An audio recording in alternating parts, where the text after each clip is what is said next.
Bien, bonjour les amis, c'est Sendo, j'espère que vous allez bien.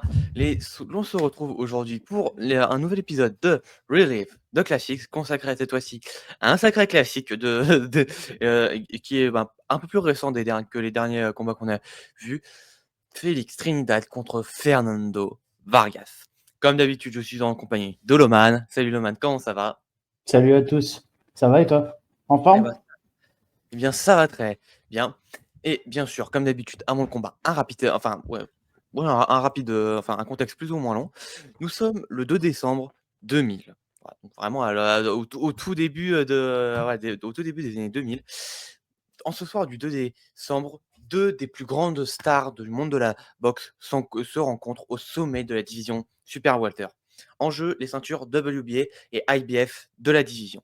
Mais en réalité, cette histoire commence un tout petit peu avant. Ouais, pour être précis, elle commence en 1999, l'année précédente.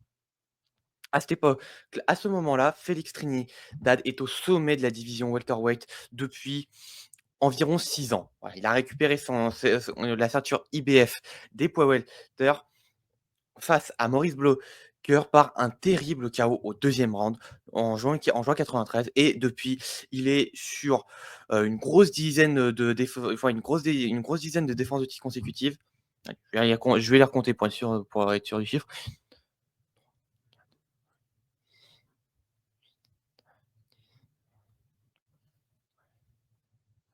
Ouais, ouais, donc il est sur 14 défenses de titre consécutives de la ceinture IBF des poids welter, avec quand même quelques victoires assez importantes. On peut noter la victoire sur un vieillissant, mais quand même Pernell Whitaker. Certes vieillissant, mais ça reste Pernell Whitaker quoi qu'il arrive. Face à Obakar, qui est un des meilleurs, enfin ouais, qui est un des, ouais, un des meilleurs rois sans couronne de cette décennie, qui avait fait des combats de folie face à tout le monde, dont notamment Félix Trinidad. Et en plus, Obakar était invaincu à ce moment-là, donc c'était vraiment pas une petite victoire. Face à Luis Ramon Campas, futur champion IBF des Super Welter, face à Hector Camacho, véritable légende de la boxe portoricaine, Ken, etc., etc. Il avait aussi fait une première petite incursion en Super Welter face à Troy Waters pour une demi-finale WBC Light Middleweight qu'il avait positionné un peu en tant que contender de Terry Norris à l'époque, sauf que Terry Norris perdant son titre quelques mois plus tard sans que le combat se soit fait. Malheureusement, Terrino et voilà, ouais, et Terry Norris sombrant dans une chute assez violente et brutale. Voilà, le combat ne se matérialisera jamais avec Félix Trinidad. Et du coup, pour clôturer ce run en welterweight, il affronte Oscar De La Hoya, qui lui aussi était invaincu en une trentaine de combats. Et au terme d'un combat décevant par rapport aux attentes qu'il y avait et d'une décision très controversée, Félix Trinidad remportera cette ceinture et unifiera les ceintures IBF et WBC des welterweight. Alors, je te coupe juste 2 secondes. Donc, quand tu dis très controversé, donc en fait, c'est qui méritait sa victoire au final? Pour moi, De La Hoya. Ok. Trinidad ne démérite pas, c'est un combat équilibré, mais quand on prend en scoring, en termes de scoring, pour moi, De La Hoya est vraiment C'est devant. clairement. Ok. Ouais, ouais. Il y a quelques rounds serrés, mais voilà. Et Trinidad prend vraiment très clairement les derniers rounds, les championship rounds, les trois championship rounds sont vraiment à la faveur de Trinidad. Mais Mhm. les 10 premiers rounds, donc du premier au 9e, lui en donner deux, enfin donner plus de 2 rounds à Trinidad, c'est déjà généreux. Mais bref, à ce moment-là, ce qu'il faut aussi bien comprendre, c'est que on est déjà face à deux immenses stars. Oscar De La Hoya, c'est le phénomène des années 90. En termes de notoriété, on n'est vraiment pas loin de ce qu'a été Mike Tyson dans les années 80. Bien sûr, dans des divisions différentes, donc il y a beaucoup de choses qui diffèrent. Mais Oscar De La Hoya, c'était la superstar en devenir et elle est devenue cette superstar à une vitesse ahurissante.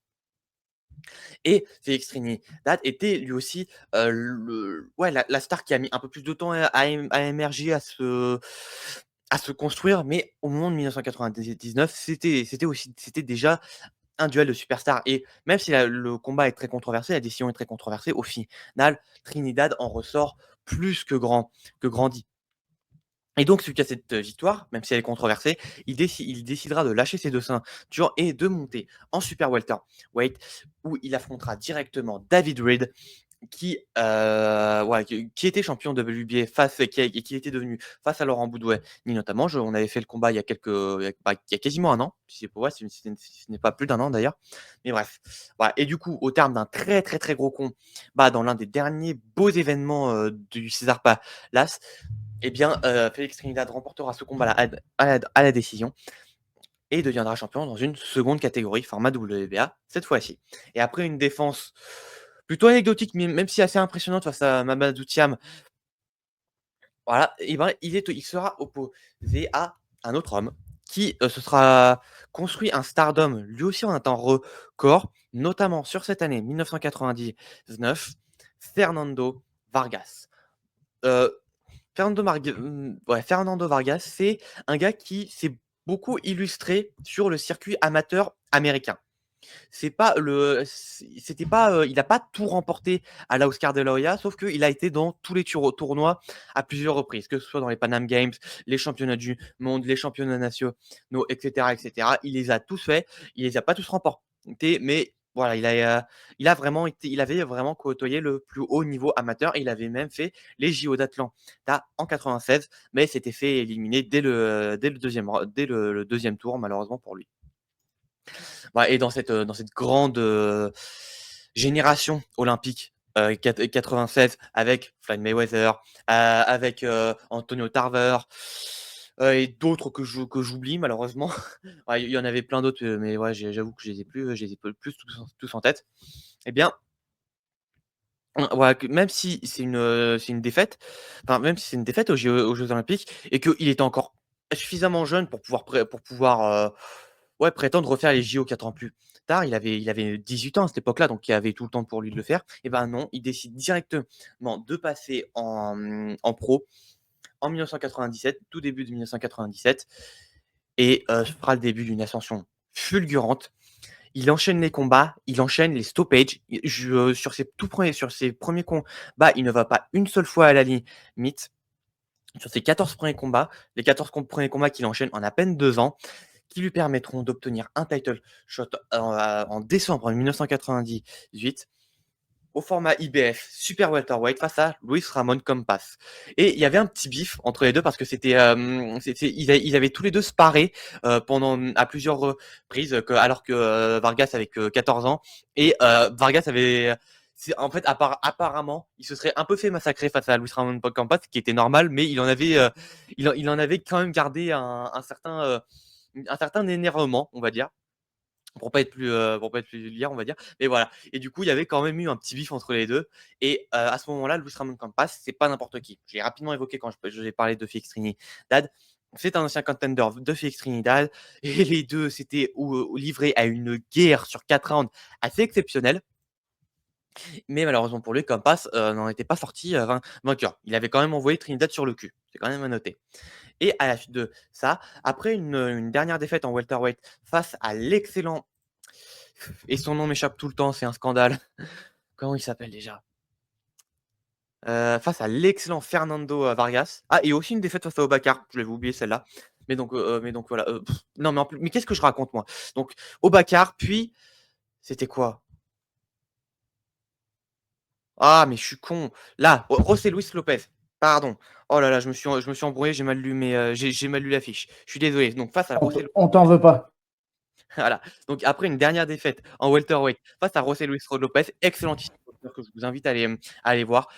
Mexicain, pas vraiment dans la tradition mexicaine, mais qui a pas eu la carrière qu'il méritait alors qu'il aurait pu faire beaucoup plus. Il a juste été, il a été champion de WBO alors que il avait vraiment un talent assez exceptionnel. Il avait notamment fait un extraordinaire face à Ike Quartet. Et voilà, fin de la parenthèse.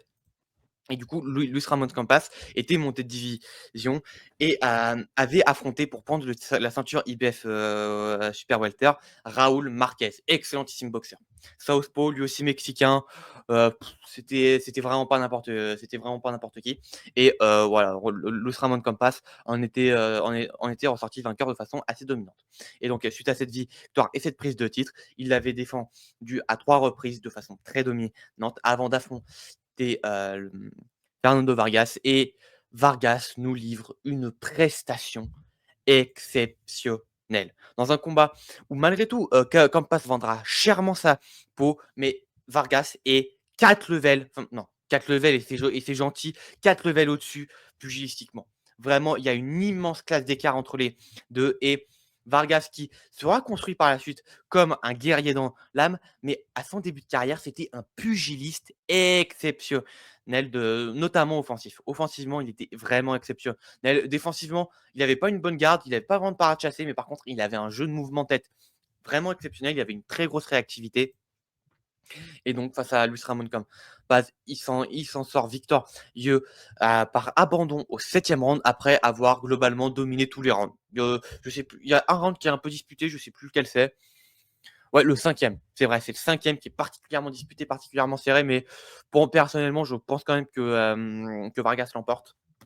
Mais bref, et du coup, à seulement 21 ans, il remporte la ceinture IBF des super welterweight, et il enchaînera un règne vraiment, vraiment exceptionnel.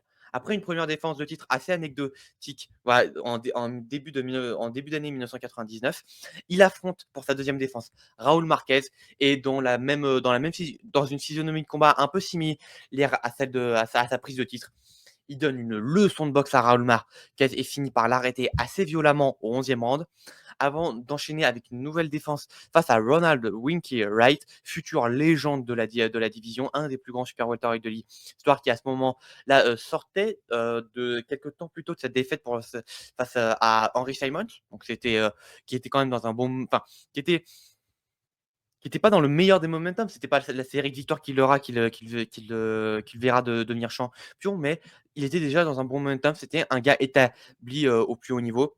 Et au terme d'un combat incroyablement serré, un classique de boxe pugilistique, pas forcément très spectaculaire, mais faut vraiment, faut vraiment aller le voir pour si vous voulez étudier la boxe de manière générale, et notamment les combats en garde ouverte. Faut vraiment, vraiment voir ce combat. Et Fernando Vargas s'en sortira vainqueur par une majorité decision qui fera un petit peu débat, mais pour moi, elle est pas scandaleuse, très, très, très loin de là. On aurait pu donner le combat à Wright, on aurait pu donner match nul, le donner à Vargas, c'est vraiment pas honteux. Et donc, après cette nouvelle grande victoire, il est opposé à Ike Motherfucking Cuarte, et pour un nouveau combat absolument exceptionnel. Et donc cette fois, Vargas s'en sort vainqueur. Là aussi, la décision pour de façon très très nette. Comment? Je saluais Mister Wawa. Ah ouais, salut Wawa. Ouais, c'est cohérent de voir Wright l'emporter. Ouais, ça a du sens. Ouais. Et donc voilà, il remporte son combat assez exceptionnel face à Ike Cuarte de façon très nette. Voilà, il y a pas de débat sur la décision cette fois.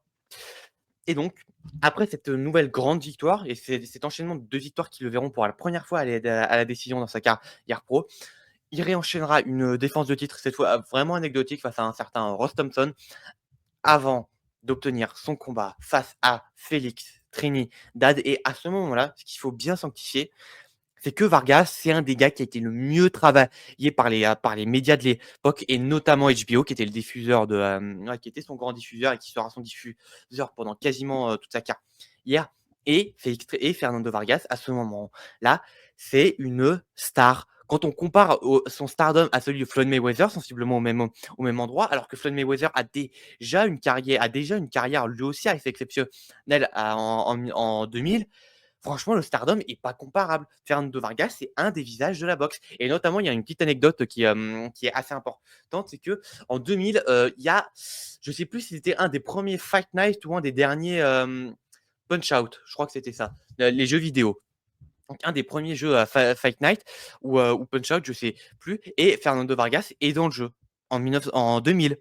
Alors à la jonction de l'année 99 et 2000, à seulement 22 ans, même C'est pas. ce que j'allais te demander, ouais, par rapport à l'âge. À, Ok, seul- donc 22 ans. à seulement 22 ans. Et le truc, c'est que dans le jeu, Fernando Vargas est complètement pété. C'est le personnage le plus fort du jeu à ce moment-là. Alors, j'y ai pas joué, mais apparemment, de ce que j'ai pu en lire, Fernando Vargas dans le jeu était un personnage complètement cheaté. Ouais, tu le prenais, tu étais quasiment sûr C'est ça. de Ah oui, gagner, c'est quoi. ça. Tu le prenais en adversaire, tu pouvais prendre Roberto Duran, Sugar et Robinson, qui tu veux, tu perdais, en gros. Donc voilà, c'est quand même vraiment pas n'importe quoi. À ce moment, le stardom de Fernando Vargas, c'est vraiment pas n'importe quoi. Et donc, en ce soir 2 décembre 2000, il est opposé à l'autre superstar pour définir qui est le vrai roi de la division des super welterweight. Et donc, maintenant le contexte est posé. Place au combat. Here we go.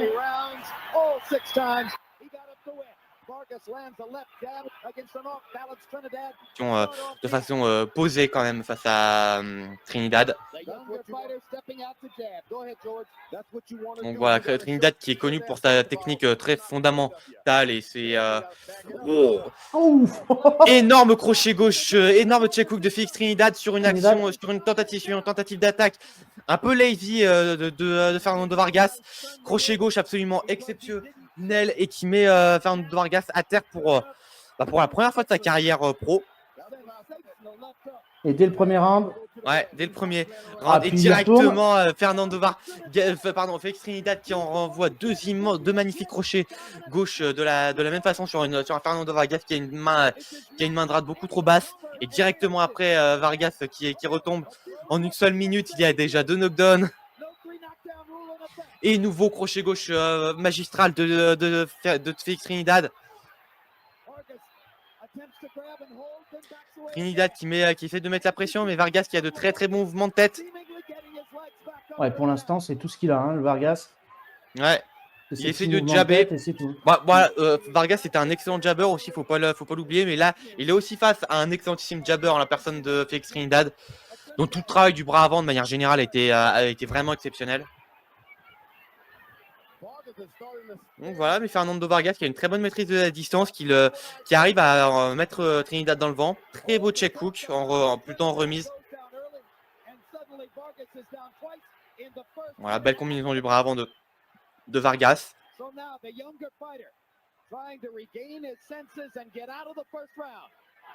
Voilà, et vraiment soulignons les mouvements de tête de Vargas qui lui permettent d'esquiver la plupart des attaques de Trinidad. Très bon check hook de Trinidad encore une fois.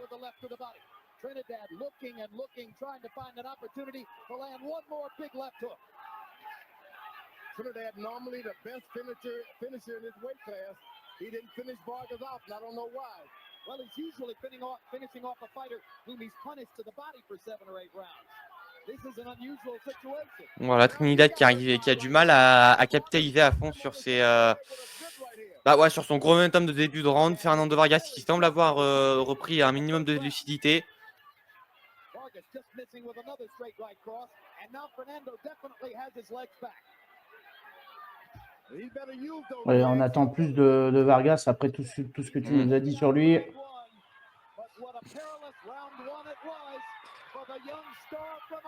Donc voilà, encore une fois Trinidad qui essaye de mettre la pression, qui essaye de cadrer Vargas, qui essaye de l'attaquer. Ouais, effectivement. Mais voilà, c'est Trinidad qui a du mal à qui a du mal à cadrer Vargas, qui a du mal à prendre sa distance face à Vargas. Et après un premier round cauchemardesque quand même pour Vargas avec avec 2 knockdowns en une seule minute. Mais notons quand même la survie de Vargas après un round un début de round vraiment catastrophique. Voilà, encore un knockdown et ça en était terminé pour lui. Oh là là, ce check hook magistral. Voilà, comme Trinidad on avait vraiment le secret, hein, c'était son check hook, c'était vraiment un de ses money shots. Oh là là. Tout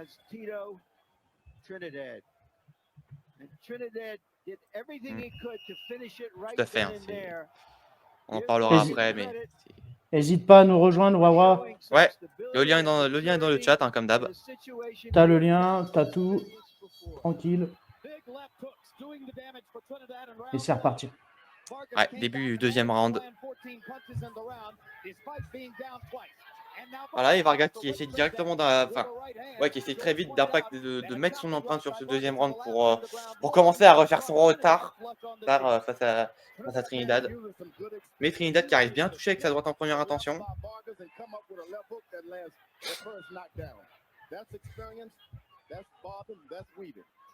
Trinidad qui a encore essayé, qui il y a quelques secondes avait été de reprendre Vargas sur le même type de crochet gauche qu'au premier round. Mais cette fois, Vargas a un peu mieux imprimé un meilleur mouvement de tête par rapport au début du premier round.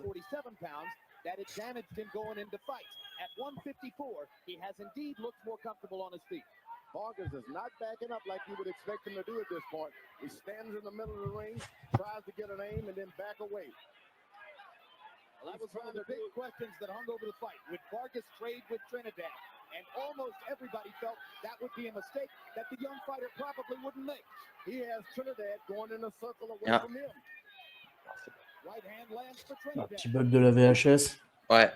Trinidad is mixing it up, uses the jab down to the stomach, then back to the head. He's actually boxing Vargas. Vargas with a left to the body. Left hook to the body is a major weapon for both fighters. Ouais, super jab encore. Ouais. Un très très bon jab et mine de rien au duel du jab c'est plutôt Vargas qui en ressort grandi. Et comme d'habitude il suffit que je dise quelque chose pour qu'il se passe l'inverse. Et énorme jab de Vargas qui semble il esquive tout là. Chez Vargas, ouais, mais voilà, malgré le fait que Trinidad soit au global soit un boxeur très précis d'ordinaire, Vargas arrive à esquiver la plupart de ses coups. Trinidad's got power, and you don't want to be in exchange with a guy with that kind of power. And that's what Vargas is doing, making this mistake of punching with a very good puncher. Voilà, belle séquence de Vargas, alors que Trinidad stagnait un peu trop au corps à corps. J'ai l'impression qu'il y a quelque chose à l'œil droit de Trinidad, je suis pas sûr.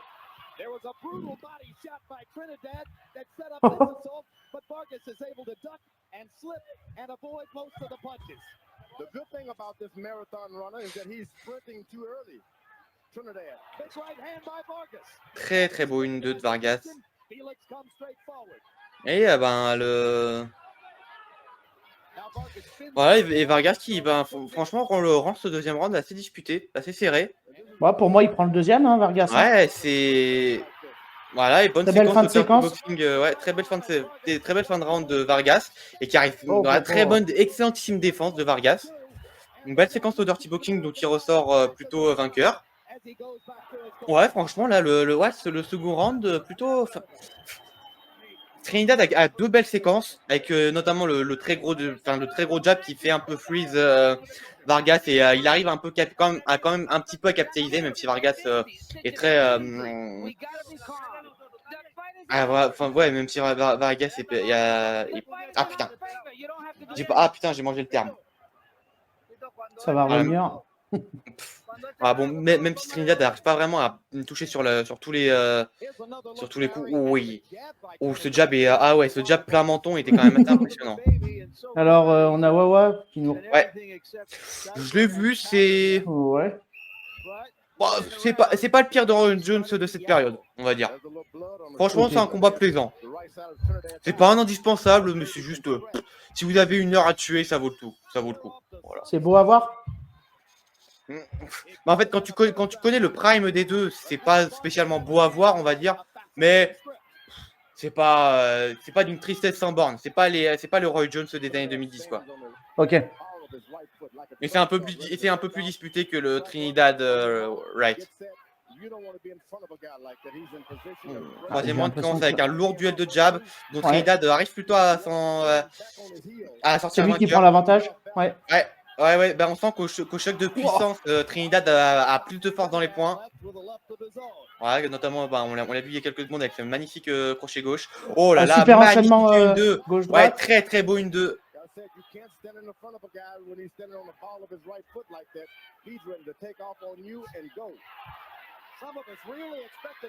Voilà, mais Vargas qui essaie quand même de mettre la pression, de renverser le momentum du combat. Et ouais, malgré tout, Trinidad qui a lui aussi eu quelques belles esquives. Ah, mais encore une fois, magnifique esquive rotative de Vargas. Avec un petit crochet gauche en sortie. Ouais.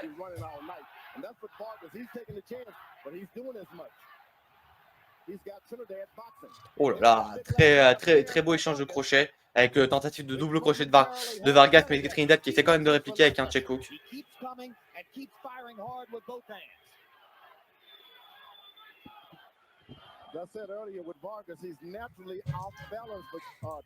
Ouais, on en parlera juste après, mais can set up some of the later stuff upstairs.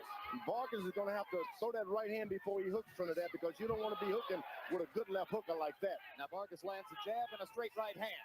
Misses with the right hand there. Vargas beginning to put punches together in combination. But Fernando is not yet elusive. He's in front of Trinidad and he's been taking too many punches. oh, très beau une 2 de Vargas en contre. Ouais, mais les deux arrivent à se toucher quand même. Ouais, très bel échange de droite, plutôt remporté par Vargas. Oh là là, par Trinidad. Et là, le magnifique jab en contre de Trinidad, qui a bien ajusté son jab par rapport au début de combat. Ouais, c'est momentum un peu enchaînement bizarre de Trinidad. corps à corps de Vargas. Ouais. Trinidad qui a eu un moment un peu bizarre et Vargas qui a essayé d'y travailler, de capitaliser dessus et de travailler au dirty boxing. Mais voilà, Trinidad qui arrive quand même à revenir. C'est toi à moi maintenant. Ouais. Et c'est ça qu'on aime. Les deux qui jusqu'à présent ne sont jamais vraiment accrochés. Ouh, le coup bas. Le coup bas de Trinidad. Ouais. Bon, pour le coup, je pense que celui-là, il est involontaire. Je pense que celui-là, il est un peu involontaire. Mais voilà, Trinidad était quand même un peu connu pour, quand ça tournait un peu chocolat, il allait dans le dirty. Voilà, disons-le clairement, il allait, quand ça allait pas bien, généralement, il allait dans le dirty, il allait sur les coups bas, etc. They can take care of a job. Now Trinidad's had so much momentum in these first 3 rounds. Vargas has a chance now to at least interrupt that momentum. Here's a look. Oh l'enfoiré. Ah ouais, non. Ah ouais, c'est vrai qu'en voyant le ralenti, ouais, c'est pas sûr qu'il soit si involontaire que ça. In terms of the tide of the fight, in terms of giving an opponent who was dazed earlier a chance to fully recover. Over across the ring, Vargas's promoters, Kathy Duba and Gary Shaw, main event, are standing up and holding up 5 fingers apiece. Et ouais, là, sur ces images, on voit on distingue bien que Vargas à l'époque était vraiment quelqu'un de très très jeune. Hey, Kathy knows the sport as well as anybody. She holds up 5 fingers again. Trinidad's looking over at his dad. Et Trinidad, ouais. Je pense qu'il a, pour le coup, il a peut-être fait exprès. Hein. C'est vrai qu'en voyant les ralentis, il y a vraiment sujet à controverse, on va dire. Oh là là, et puis t'as Vargas qui lui dit 2-3 mots sympas à la fin, je pense. Ouais, parce que t'avais aussi parti du caractère de Vargas, c'était un hargneux, le mec. Hein. Le mec, il allait pas. C'était sa mère, juste avant. Peut-être, je sais pas. Donc voilà, 3e round, vachement serré celui-là. Je donnerai un peu plus à Trinidad pour l'impact de ses frappes, les quelques gros jabs qu'il a eu qui ont vraiment fait mal à Vargas. J'ai l'impression en fait que la première partie du 3e round elle est vraiment pour Trinidad. Et à la fin, il y a la dernière minute effectivement qui est où Vargas prend un peu plus l'avantage, qui prend qui prend l'avantage au niveau de l'activité.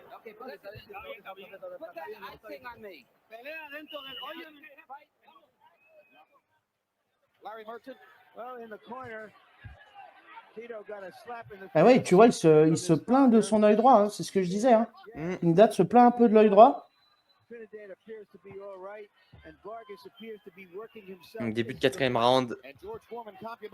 Voilà, avec un Fernando Vargas qui essaye de rester au centre du ring. De prendre l'avantage au niveau du ring General Chip.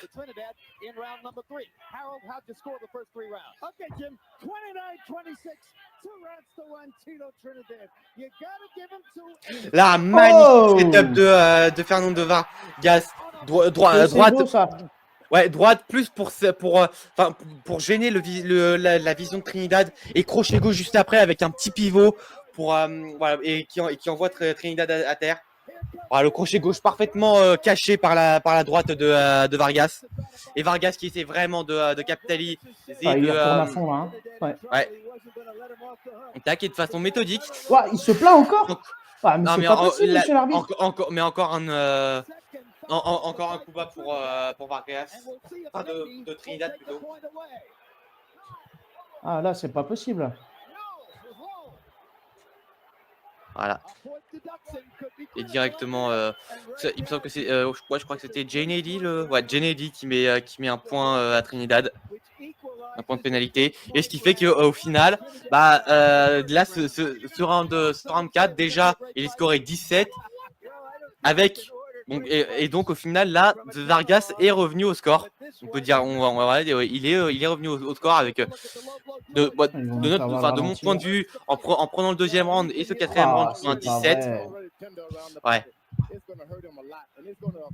C'est vraiment pas une personne, c'est vraiment pas un boxeur respectable.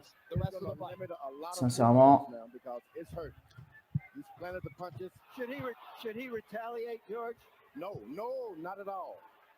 Encore, ça arrive une fois, tu te trompes un peu, tu es juste en dessous, mais là, ça fait 2 fois en point de temps. Celui-là. Alors, celui-là, il est moins. Comment dire, il apparaît moins volontaire que le premier quand même, je trouve. Celui du troisième round pour moi est quand même pire. Hein. Et sincèrement, juste pour ça, je veux la victoire de Vargas en tout et du forme. Hein.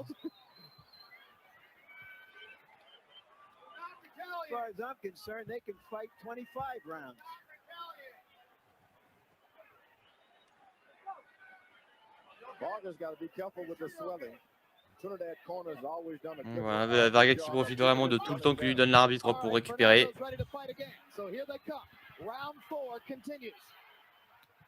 Vargas qui était directement à la reprise de reprendre l'avantage, mais magnifique crochet gauche de Trinidad. Et beau setup, uppercut crochet de Vargas. Très bel enchaînement.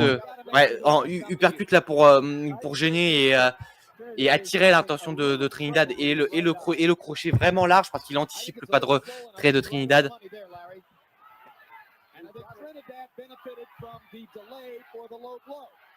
He's got to jab and make Trinidad bend down and then throw the uppercut.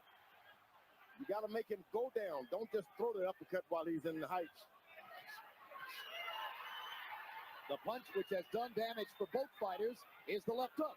Trinidad knocked Vargas down on 2 big left hooks in the first round. Vargas retaliated here with a left hook of his own. There's a straight right hand for Fernando. Ouais, magnifique échange de crochet avec celui de Vargas qui semble plus impactant. Gros échange de jab, les deux qui ont la tête qui vole. Trinidad is doing good with his left hook, but the right hand is hesitant because he needs to keep it up to protect his eye. So Vargas does well if he stays right on Trinidad's right side. It appears to me, George, that Vargas has been able to now measure the quickness of Trinidad's hands. He's not getting hit with the kind of clean punches he was early in the fight. Now he's tucking and slipping and finding opportunities. This looks a little je trouve que l'arbitre sépare quand même assez vite, déjà dès le premier ou deuxième round. Ouais, c'est vrai. Ouais. Et là encore, le setup de Fernando Vargas qu'il arrive à faire. Le crochet gauche de Fernando Vargas qu'il arrive à set-up dans beaucoup de circonstances différentes et qui touche à de nombreuses reprises.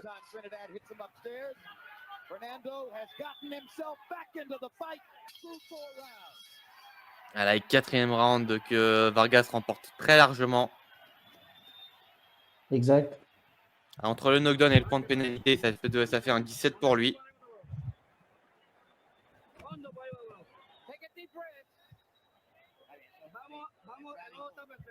Everything's all right. Your eye's okay. Don't worry about your eye.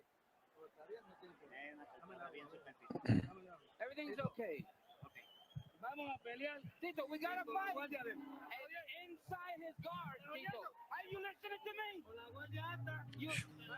La stat assez catastrophique pour Trinidad qui n'a vraisemblablement touché que 4 fois sur ce round.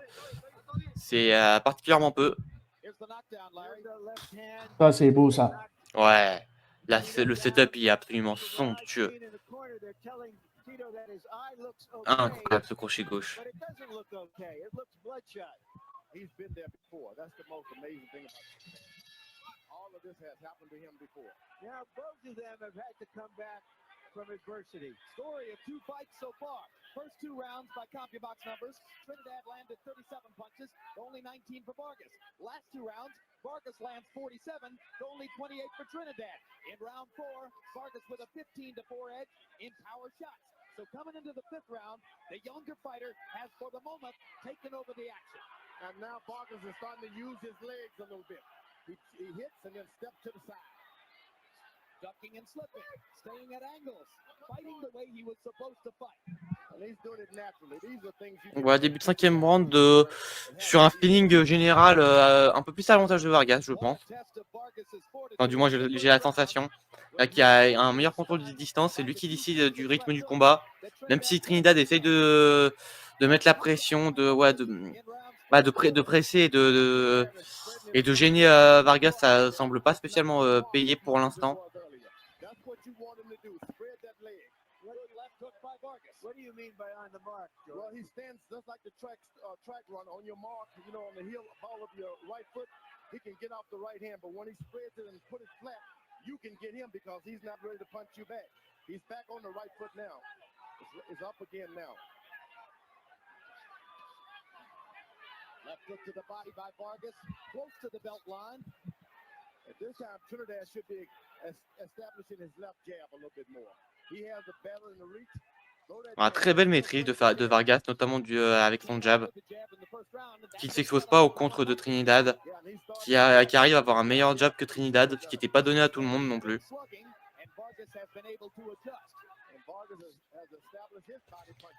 Voilà, qui a bien ajusté ses mouvements de tête pour ne pas s'exposer au contre de Trinidad. Super enchaînement, les crochets gauche pour Vargas. Et beau crochet gauche de Trinidad en fin d'échange.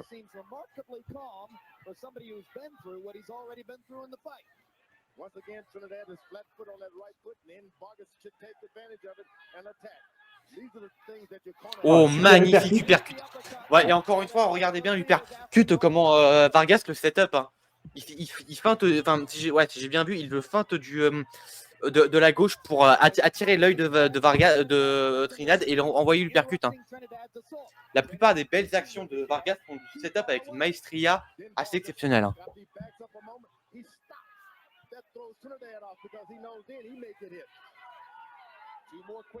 Alors pour l'instant, c'est un très bon combat, mais je le retiendrai pas sur les meilleurs combats qu'on ait pu commenter, j'ai envie de dire, et réanalyser.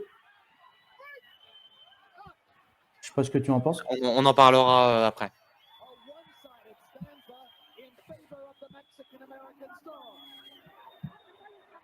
En tout cas, c'est mon raison. Mais oui, on en reparlera à la fin du combat.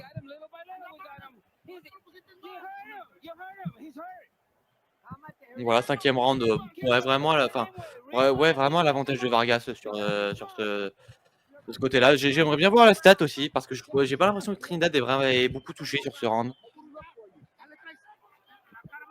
On voit 5e round à faible intensité. Après 4 premiers rounds quand même assez intense, assez rythmé.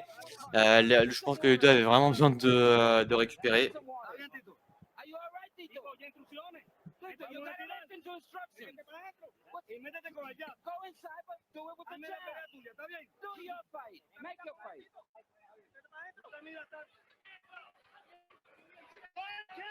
The people who are picking Vargas with some gut feeling because of his toughness and his maturity as a young. C'est reparti pour le 6e.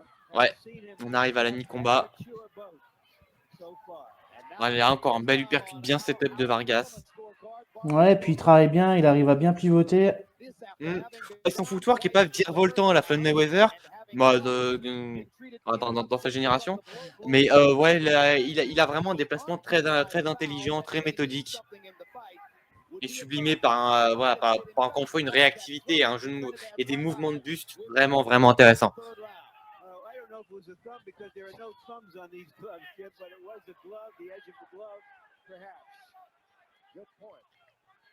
Voilà, bon jab au corps de Trinidad qui n'en envoie pas assez pour l'instant. So that means many fewer thumb fouls, but it's still zero. It You're can right. happen, You're right? right. You're right. Both of us are right. And George, I think Je sais pas quelle est sa stratégie à Trinidad. Pour l'instant, elle n'est pas payante. Trinidad, c'est pas un boxeur qui avait beaucoup de stratégie. Hein. C'est pas. Il venait avec ce qu'il était, avec ses qualités qui étaient exceptionnelles. Ouais, c'est-à-dire ses combinaisons qui étaient très bonnes, son sens du timing qui était très bon, son bras avant qui était absolument exceptionnel, son punch qui était terrifiant. Et voilà, sa condition physique qui était, bah, voilà, qui était parmi les meilleurs de l'époque. Ouais, même s'il essaie de rester dedans, ça vaut pas les 2 premiers rounds qu'il a pu faire. Mm. C'est vraiment. Bah, les 3 premiers rounds. Les 3 premiers rounds, enfin surtout le premier, il était flawless. Les deux suivants étaient très serrés, le troisième vraiment à son avantage. Et là, Vargas s'est ajusté. Et là, Trinidad, faut qu'il sorte Vargas de son flow, de son Ah momentum. bah là, il est tranquille, le Vargas, là. Mm.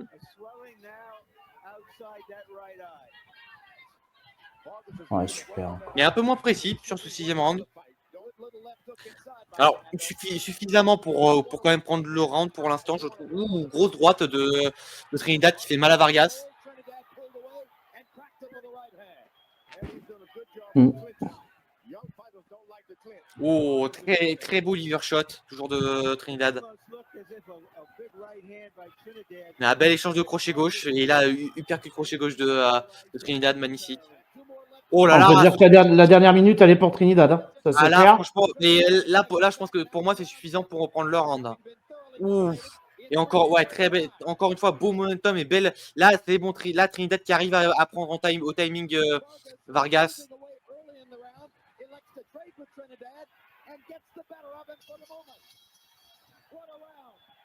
Voilà, Quelle fin de round de Trinidad.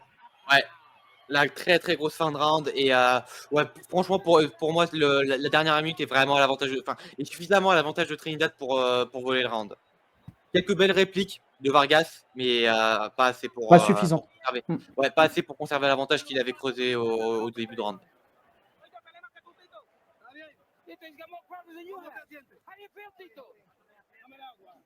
I'm going.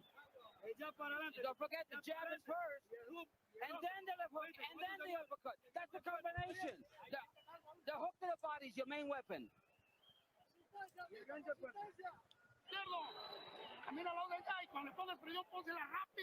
When you put pressure on him, put a lot of pressure on him, and throw fast punches. Move to the other side where his jab is. You gotta put pressure, but quick, fast pressure. And you believe we're already halfway through the fight? Round 6, CompuBox numbers, Trinidad 27 out of 52, Vargas 25 out of 59, more fireworks to begin the 7th. Quickly, Harold, how do you have it through 6? Okay, Jim, amazing. Oh, très belle droite en première intention de Trinidad. Et Vargas qui semble un peu titubé, mais qui a un très bon contrôle de son équilibre. Now Vargas got to understand that these latter rounds belong to Trinidad. You got to box him. Encore. J'aimerais bien voir le ralenti parce que alors, là pour le coup j'ai quand même l'impression que c'était involontaire. J'ai l'impression qu'il cherchait le liver shot à partir du enfin Vargas l'accrochait, il avait les deux underhooks des deux côtés et en fait Trinidad essayait de créer un peu de l'espace pour placer un crochet gauche de l'extérieur au corps. J'ai l'impression que c'était ça, mais j'aimerais bien voir le ralenti. Voilà, et l'arbitre qui pénalise une nouvelle fois Trinidad en deuxième point de pénalité. Là encore un point de pénalité et ce sera la disqualification.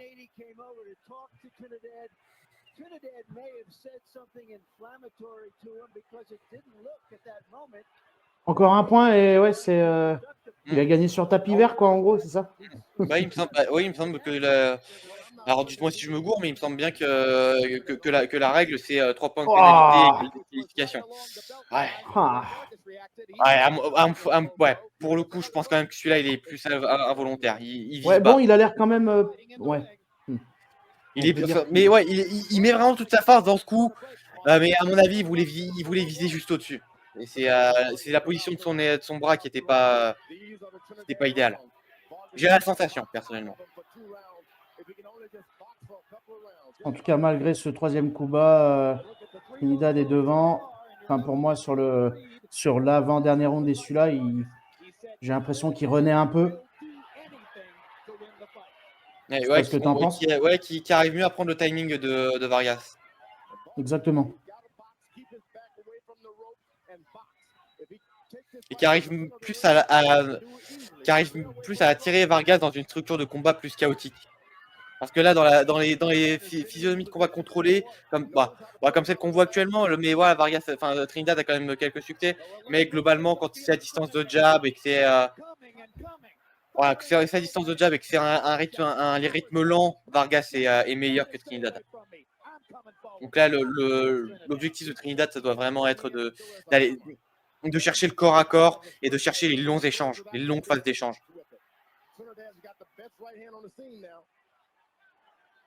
Vargas better keep boxing and keep something in front of Trinidad. Don't let him just follow you around. Jab him, jab him.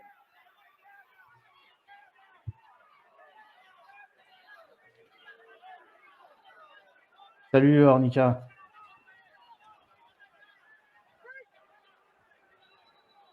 He's caught the rhythm of Trinidad now. He's going to expect him to bob and weave and throw something back himself now, Vargas. Looking for a left hook. Et merci d'être passé, Mr. Seb, Ornica. All night he's been waiting for that rhythm shot, but you just can't take the power that Trinidad has and then wait to get a shot. You got to get off first. Installe-toi, ouvre une bière. Trinidad reaching just a little with the jab. Vargas steps in, overshoots with the right hand. Trinidad with a left to the body.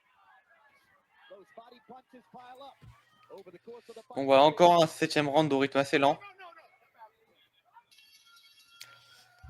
Ça arrive. Je sais pas, ouais, Twitch, c'est un peu bizarre. Il y a des moments où tu reçois les notifs et d'autres moments où tu les reçois pas. Je comprends pas pourquoi, personnellement.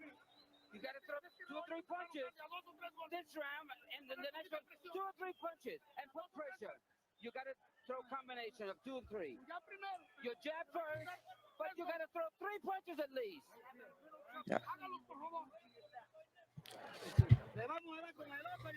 We're going to win with the uppercut and the hook. And when you get in, make sure your hands are up.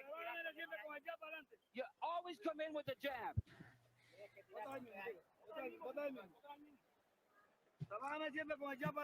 Always work the jab in the front. Are you okay? J'ai trouvé ce 7e round plutôt ennuyeux pour ma part. Ouais, c'est pas passé grand-chose. Et concrètement, bon, à qui le donner, franchement, je trouve que Trinidad a été un peu plus impactant sur ce round. Mais pas significatif, on va dire. C'était vraiment pas un round significatif des deux côtés. Donc je donnerais à Trinidad et avec le point de pénalité, ça ferait 9-9.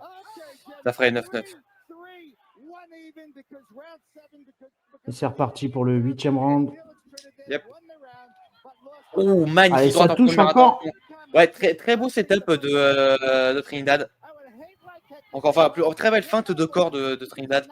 Oh là là, magnifique uppercut crochet. Qui était un des signature punch de Trinidad. Oh, belle réaction. Enfin, ouais, belle action en réactivité de Vargas. Hein.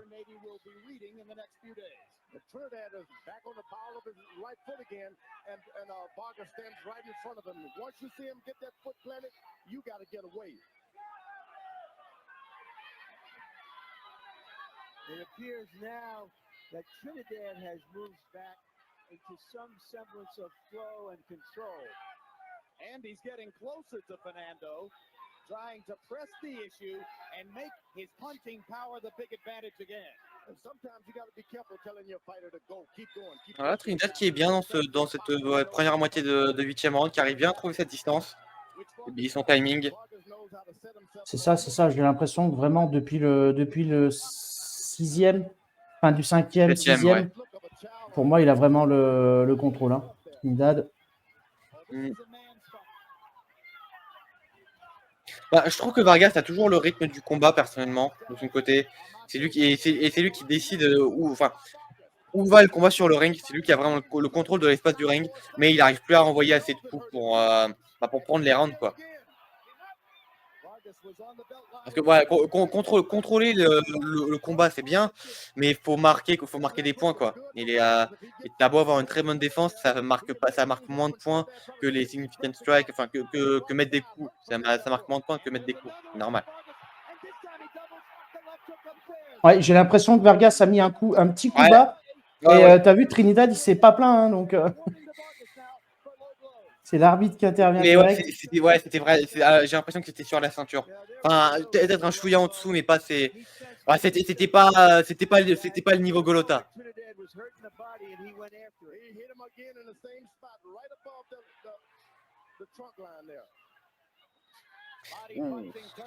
Très belle de gauche, enfin très belle droite en remise de Vargas. Elle est passée? Ouais, plutôt en bout de course, mais voilà, elle est quand même pas faite. Très beau crochet gauche de Trinidad. Wow. Ah, et Trinidad qui dans ces dernières secondes arrive à connecter Vargas avec sa droite. Ouais. Le crochet gauche passe quasiment plus, mais sa droite par contre, il arrive mieux à l'amener. Que ce soit en première intention ou en fin de combinaison. Tu le donnes pour qui alors, ce 8e round? Vargas a eu un bon moment dans la dernière minute, mais ouais, quand même à Trinidad. Moi, je le donne aussi à Trinidad. Hein. C'est encore pas assez de la part de Vargas. Donc. L'œil droit de Trinidad qui est quand même vachement marqué.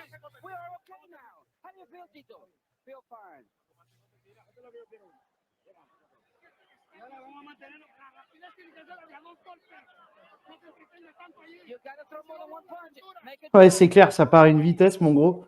Ouais. Ça, c'est sûr. Mais, Trinidad, il était vraiment connu pour sa vitesse de bras.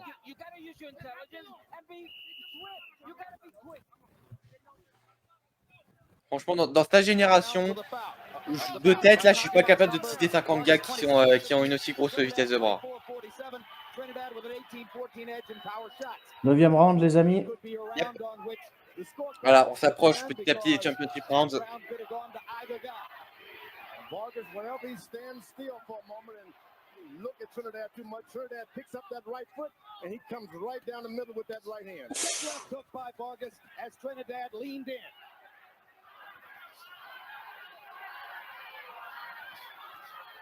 Fernando thinks he's found something with the body punching. He's trying to set it up again. His corner told him to bob and weave a little bit. Trinidad was a little tall. He can't bend in the waist as easy as Vargas. Uppercut attempt by Vargas. Left hook landed on the chest. Et l'échange de crochet gauche, et je trouve que Vargas a un peu plus compris du poil de la bête sur ce début de 9e round. J'ai l'impression. Ouais, j'ai bien aimé sa gauche en remontant. Il était assez baissé.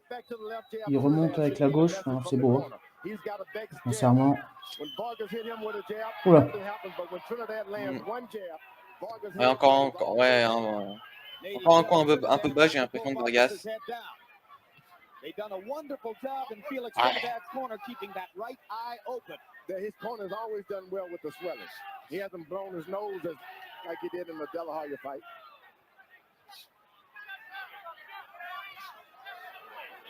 Vargas is getting really brave now, throwing uppercuts. You want to make sure you throw uppercuts in the middle of the ring. Oh, magnifique droite de Trinidad. C'est beau ça. En ayant du crochet, l'enchaînement. Oh, ouais, magnifique enchaînement en ligne de Trinidad. Et là qui revient un peu à mi-distance. Mais Vargas qui est toujours là et qui place un très beau crochet gauche qui stoppe un peu qui brise le momentum de Trinidad.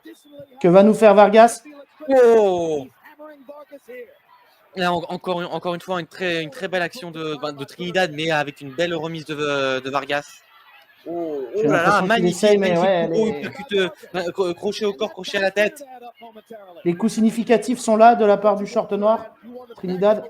Quand même, ouais, c'est vrai. Mais Vargas aussi, hein. Vargas aussi, il touche bien. Hein. Là, et franchement, les quelques dernières secondes, c'était vraiment à l'avantage de Vargas, sauf que Trinidad revient.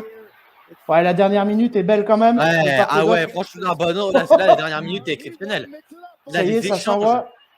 He's smiling. He's like, I'm going to keep it up. Ah, super, super. This is the strength of both fighters going at each other. Oui, tout à fait, mon Seb. Ah, et les esquives de Vargas qui sont de plus en plus à contre-temps.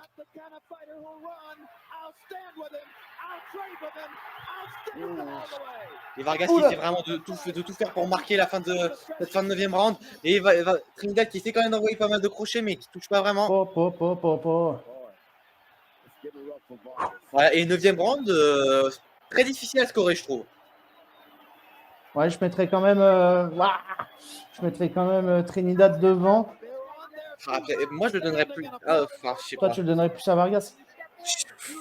En vrai, le 10-10 me paraît legit hein, de ce round.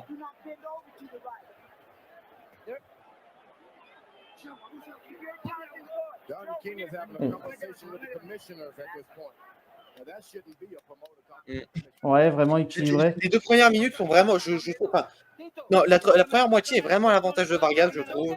Mais il y a la grosse séquence de Trinidad qui met tellement Vargas dans le dur. Mais Vargas revient petit à petit. À chaque fois, il a toute fin de round, je trouve vraiment et je trouve vraiment à son avantage. Ornica, toi, tu nous dis, dis-nous tout simplement qui est devant sur ce dernier round, si c'est possible. Ouais, il pense comme moi, ouais. Mais ouais, en fait, le gros échange qui a duré quasiment 1 minute n'a pas vraiment, je trouve, n'a pas vraiment eu de gros vainqueurs. Jim, I got to tell you, most referees will disqualify you after they take away 3 points. I don't think Davey will do it in this fight. But in any case, Tito Trinidad, in my eyes. Voilà, on entre dans les Championship Rounds avec ce 10e round. Avec quand même un Vargas moins rapide qu'en début de combat. Qui est un peu moins intelligent dans ses. Je trouve de Trinidad, mais Vargas qui réplique directement avec une belle combinaison. Ah ouais, et puis t'as l'impression que ça lui a rien fait, quoi.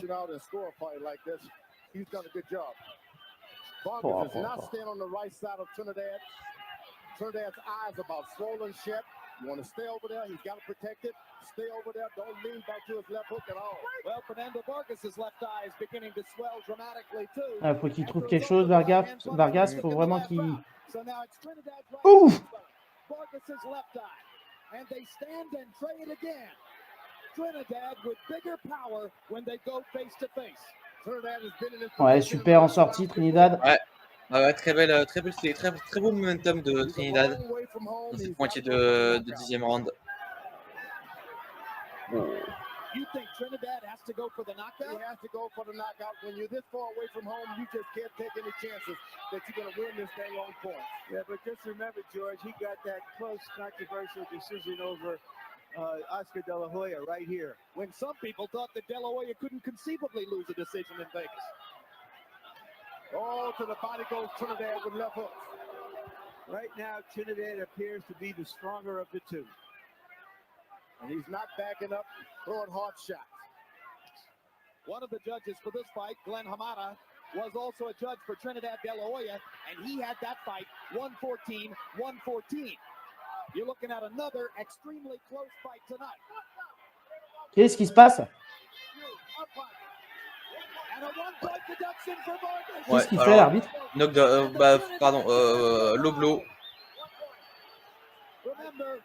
J'avoue que j'ai pas vraiment vu. Ouais, l'œil gauche de Vargas. Ouais, qui est salement endommagé. Ouais. Donc c'est Vargas qui a mis un mauvais coup? Ouais, c'est ça. Ouais. Bon, bah il lui a rendu. Je pense que le compte est bon, hein, il lui a rendu les. Techniquement, non. Trinidad a pris 2 points pour Loblo, donc 2 contre 1.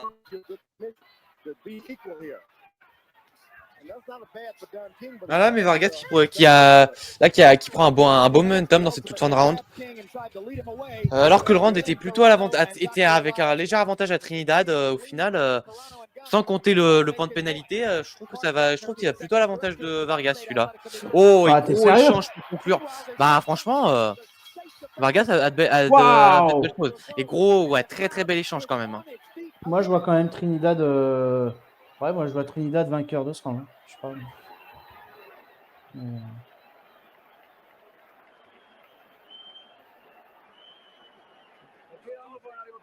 Okay, deep in breath, deep breath, deep breath. He's dead. He's dead. With the jab, you got him.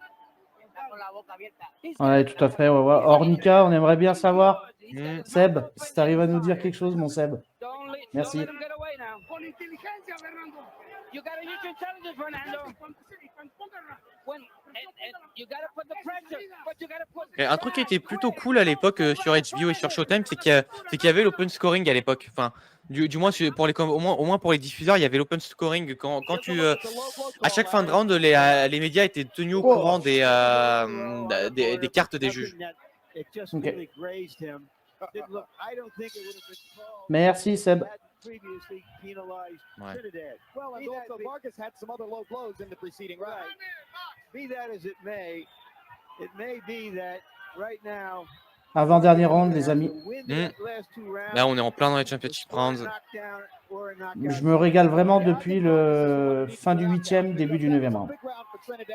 Pour ma part. And he got the point deduction. So in all likelihood, Trinidad should be ahead on the scorecards now. That's my take.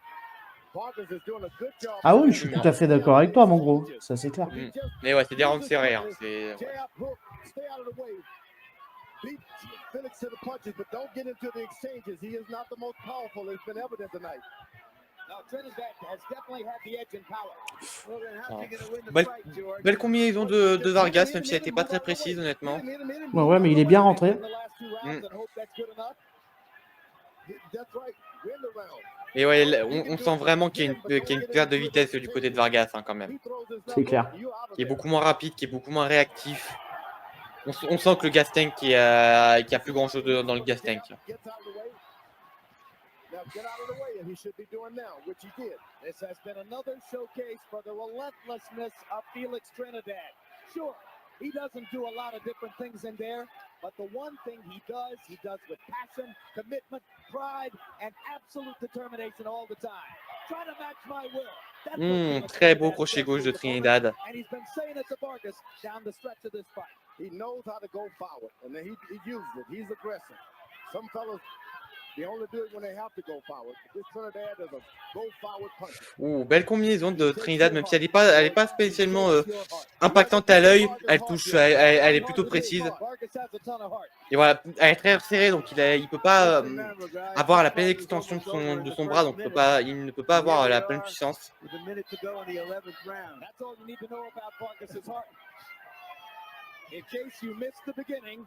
J'ai pas compris ce qu'il a tenté, de Vargas.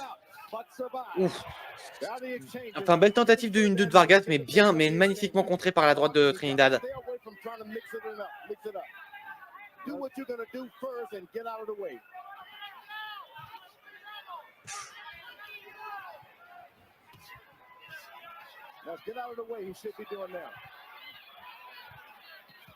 Good left hook inside by Vargas.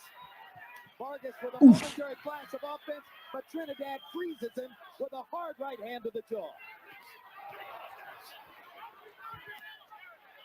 Straight punches by Trinidad right up the middle. They get there quick. There you go, Vargas. Il y a eu un bel enchaînement de Vargas, Ouais. fin de round. Ouais, il touche très encore bon avec sa droite. momentum. Effectivement, ouais, il a bien réussi à choper à moitié en contre, alors qu'ils étaient dans un échange et que Trinidad essayait d'envoyer des coups. Vargas l'a bien chopé. Est-ce que pour vous, ça suffit pour prendre le round au niveau de Vargas? Vargas fait de belles choses et la dernière séquence me paraît vraiment significative. Cela dit, ouais, non, je le donnais quand même à Trinidad pour le coup. Ouais, quand même. Ok. Ouais. Autant les deux derniers, je les donnerais légèrement à l'avantage de Vargas, autant celui-là, ouais, non, je trouve quand même que Trinidad prend suffisamment le large en début de round pour l'emporter. Ok.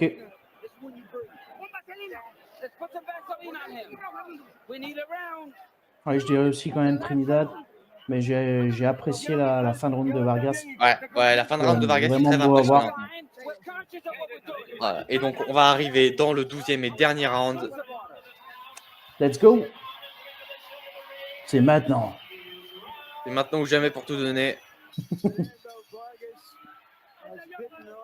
Bon, même si là, aux cartes des juges, Vargas peut plus vraiment l'emporter. Donc là, il a vraiment besoin d'un finish pour pouvoir l'emporter à la décision. N'importe quoi, il a vraiment besoin d'un finish pour l'emporter. Parce que là, la décision, c'est mort.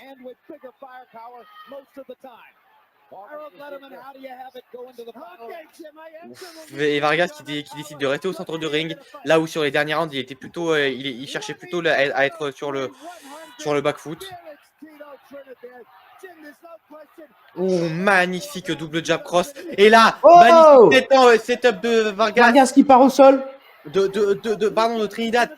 Il se relève de pour attirer l'attention. Et le crochet gauche absolument magistral. Qui renvoie Vargas au sol pour la première fois depuis le premier round. Et magnifique. C'est pas possible. Et encore une fois, magnifique feinte de Trinidad pour envoyer le crochet gauche. Et Vargas, c'est quand même dans une ambiance de feu. C'est quand même un sacré boxeur parce que et un sacré encaisseur. Ce gars était impressionnant. Et là, il se relève d'aussitôt à chaque fois, quoi. Ouais, Trinidad qui cherche vraiment à le finir. Vargas qui fait tout pour rester debout, mais qui a plus vraiment d'équilibrium. Oh là là, cette énorme droite. Faut arrêter, monsieur l'arbitre. Les suites de droite qui font mal à Vargas. Vargas qui est plus là. Il est plus là. Il est complètement déconnecté. Trinidad qui remplace une droite à la tempe. Et Vargas tombe pour la 3e fois dans ce round. Et c'est fini, l'arbitre qui arrête. Et c'est terminé. Et c'est terminé après ce 3e knockdown. Gros finish. Trinidad remporte. Trinidad. Oh là là, finish absolument dingue de Trinidad. Il a réussi à choper il a bien feinté de son bras hier pour passer une première fois son crochet gauche. Et après, il a capitalisé comme c'est pas permis. Et Vargas n'était plus du tout dedans. Le petit moment de latence entre le moment où Trinidad le pousse et on voit sa droite, où Vargas est vraiment comme un zombie, particulièrement inquiétante. Franchement, je pense que l'arbitre aurait pu arrêter le combat dès ce moment-là. Voilà, et du coup, Félix Trinidad inflige sa première défaite en carrière à Fernando Vargas et réunificie les ceintures WBA et IBF des super welter.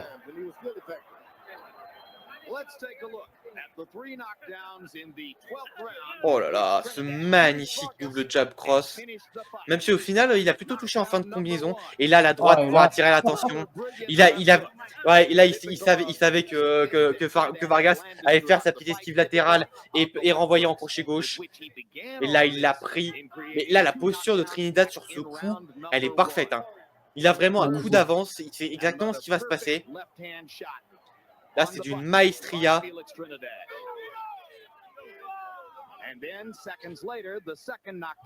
Oh là là, cette magnifique feinte du bras arrière pour avoir le crochet gauche. Sur un Vargas qui avait vraiment pas une bonne posture, je trouve, à ce moment-là.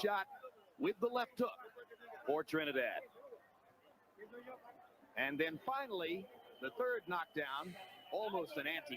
franchement, ce troisième knockdown est particulièrement inquiétant.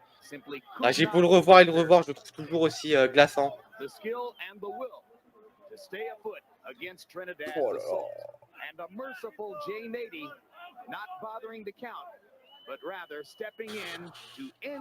Vargas qui était comme un zombie juste avant la droite.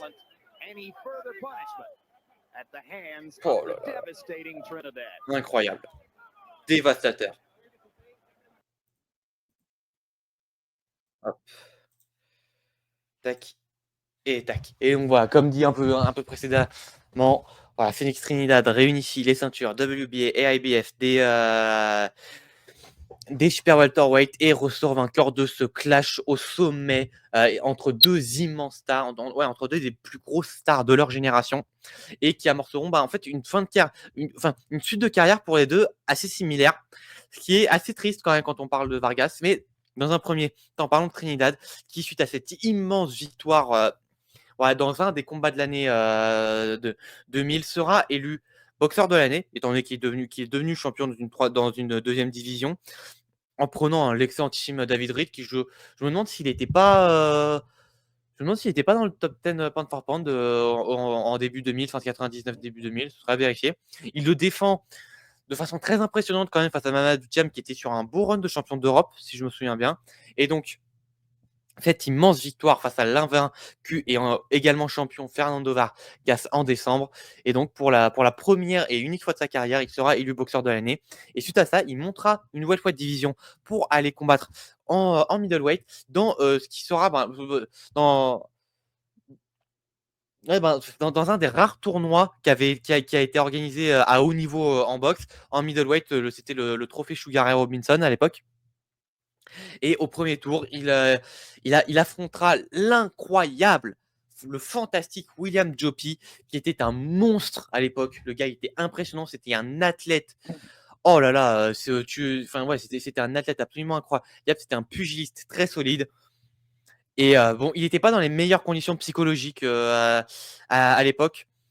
Mais voilà, il n'en reste qu'il est monté sur le ring et il s'est fait massacrer par Félix Trinidad. Trinidad l'enverra 3 ou 4 fois au sol en 5 rounds et deviendra ainsi champion dans une 3e division, toujours au format WBA, avant d'avoir l'occasion de réunifier les ceintures WBA, WBC et IBF des middleweight face à Bernard Hopkins au Madison Square Garden.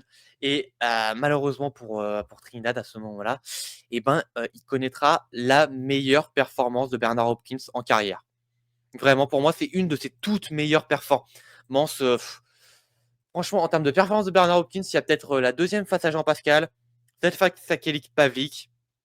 Et pour moi, c'est tout. Hein. Franchement, c'est les deux seules autres performances qui sont comparables parce que vraiment, sur ce combat-là, Hopkins, il est impérial. Il gagne tous les rounds, il domine Félix Trinidad, que ce soit d'un point de vue pugilistique, tactique ou même physique. Et il le termine au 12e round avec un KO assez violent, enfin avec un knockdown assez violent et le père de Félix Trinidad qui arrêtera le combat. Et ainsi, Bernard Hopkins mettra fin à la série de victoires légendaires de Félix Trinidad et amorcera une chute pour le moins expéditive de Félix Trinidad qui, malgré tout, fera un comeback assez rapide dès septembre 2001, dès mai 2002. C'est quand même un hiatus de plusieurs mois, mais qui est quand même relativement rapide en considération du chaos qu'il a pris. Exactement. Et de la masterclass qu'il a pris face à l'excellent Hassim Cherifi, qui était un très très bon boxeur middleweight de l'époque, ancien champion WBC, connu pour son très beau duel face à Keith Holmes, et champion d'Europe à plusieurs reprises. Et encore une fois, Trinidad là, mais éclatera Hassim Cherifi de façon particulièrement violente. Et en fait, il y aura un premier gros hiatus pour Trinidad qui ne recombattra pas avant octobre 2004. Voilà. Avant octobre 2004, il ne recombattra pas entre mai 2002 et octobre 2004 pour avoir sa dernière victoire et son dernier très gros combat face au gangster ultime Ricardo Mayorga, et au terme d'un combat particulièrement fun qui conclut sur un 8e round particulièrement violent, particulièrement brutal et particulièrement significatif. Et cette victoire l'amènera à pouvoir recompétitionner pour possiblement une chance en championnat du monde pour un title eliminator WBC face à Ronald Winky Wright qui lui était sur sa série de victoires absolument légendaire qu'il avait vu devenir champion IBF en 2001 et unifié avec les ceintures WBA et WBC en 2004 face à Shane Mosley. Voilà, notamment la revanche qui a eu lieu le jour de ma naissance. Hein, voilà, c'est quand même, j'aime toujours rappeler ce petit truc. Et donc, suite à ces deux grandes victoires face à Shane Mosley et Winky Wright, montera des visions pour affronter Félix Trinidad pour l'occasion de pour l'occasion de très vite combattre pour le titre. Et malheureusement pour Trinidad, à ce moment-là, Winky Wright était imbattable. Et cette performance, Intestable, imbattable. ah oui, hein, franchement, le Winky Wright 2004-2005, fallait se lever très très très tôt pour le battre. Et voilà, et c'est une véritable masterclass sur ce combat. Vraiment, Trinidad ne touche pas une bille et il se fait dominer au jab, alors que Trinidad est un très bon jabber, mais sauf que là, il est face à un des tout meilleurs jabs de l'histoire de la boxe, toutes catégories confondues. Et Wright c'est très certainement la plus belle performance de Winky Wright. Et du coup, c'est la deuxième défaite en carrière pour Félix Rini. Date qui signera sa première retraite officielle, mais qui ne sera pas son dernier combat, étant donné qu'un peu moins de 3 ans après, il répondra enfin aux multiples provocations et aux multiples défis de Roy Jones Jr. qu'il avait déjà provoqué à de multiples reprises avant sa défaite, qui avait déjà provoqué Winky Wright à de multiples reprises avant la défaite de Trinidad face à Hopkins. Et donc ce combat a lieu en 2008 et je l'ai rapidement évoqué. C'est pas un indispensable, très loin de là. Mais si vous avez une heure à perdre, c'est pas le pire combat des deux. Voilà, Trinidad est plus compétitif que dans sa défaite face à Wright. Ouais, franchement, le début de combat, Trinidad est vraiment bien dedans. Les 5 premiers rounds sont vraiment disputés, sont vraiment plaisants à suivre. Mais au bout d'un moment, Roy Jones prend l'avantage et il enverra deux fois au sol au 7e et au 10e round sur des knockdowns assez esthétiques. Et voilà, le combat se terminera à la décision par une victoire de Roy Jones Jr. et la dernière belle victoire et la dernière belle prestation de Roy Jones Jr. qui par la suite entamera un run, pardon, calamiteux. Franchement, il n'y a pas d'autre terme malheureusement.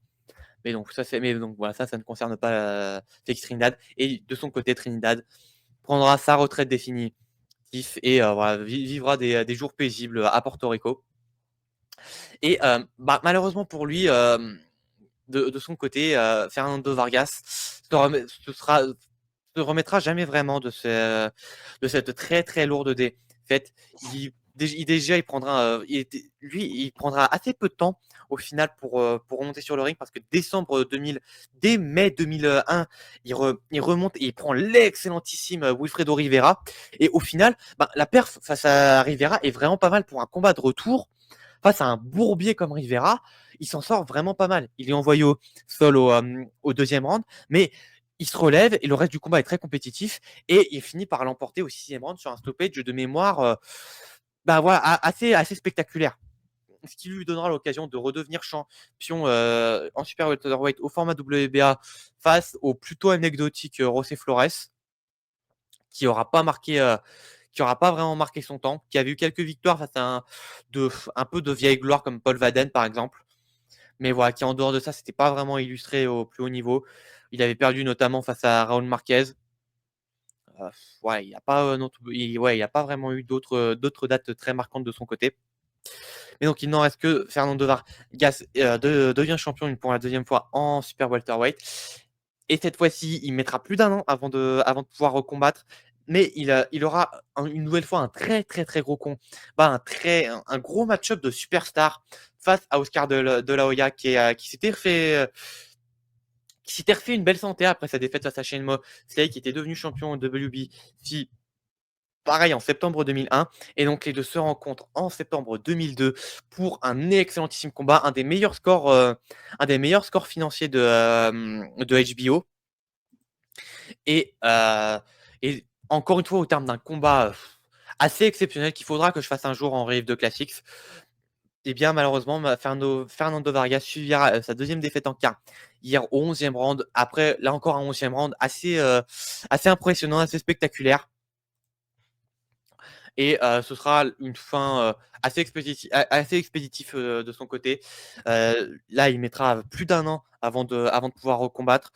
Et ces quatre prochaines victoires seront plutôt anecdotiques. Moi, je noterai juste une très bonne victoire face à l'excellentissime Javier Castillero, qui avait été champion de EBU à 2 ou 3 reprises, qui avait eu un très grand duel, même s'il avait perdu face à Laurent Boudouani, qui avait été champion de WBC, où il avait perdu que face à Oscar de la Hoya, et qui par la suite deviendra champion en middleweight face à Félix Sturm. Donc c'était pas n'importe quoi. C'était vraiment pas n'importe quoi ce Javier Castillero. Et du coup, ça signera la dernière victoire en carrière de Fernando Vargas avant avant de réenchaîner 3 défaites, 2 face à Shane Mosley, notamment le premier qui est un peu mythique par le fait que Trinidad soit arrêté par arrêt du médecin parce qu'il a l'œil gauche. Vous irez voir les images qui est enflé. J'ai pas d'autre exemple. de gars qui ont eu un œil aussi enflé que ça, donc c'est vraiment très impressionnant. Et la revanche quelques mois plus tard, où Mosley sera vraiment largement au-dessus et il le finira par un magnifique crochet gauche au 6e round. Et sa dernière défaite dans un combat vraiment pas beau à voir, je trouve. Pourtant, j'aime bien Ricardo Mayorga et c'est sur le papier une des meilleures victoires de Ricardo Mayorga, mais honnêtement, ce combat-là est vraiment pas beau à voir. En fait, dans les années qui ont suivi sa défaite face à Trinidad et surtout face à Oscar De La Hoya, en fait, Fernando Vargas sera énormément blessé au dos. Alors, je sais plus dans quel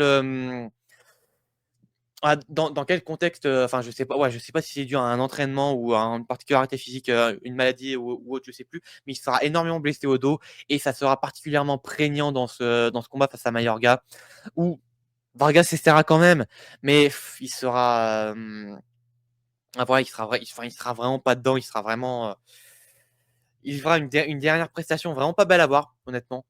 Donc et ce sera là-dessus OK. qu'il terminera sa carrière et depuis, eh ben, il est devenu entraîneur et franchement de ce qu'on en voit, c'est vraiment un très, très bon entraîneur et il est notamment le coach de son fils Fernando Vargas, enfin de ses fils, notamment Fernando Vargas, junior qui a une sacrée hype depuis quelque temps et voilà, on lui souhaite que du meilleur, pour la suite.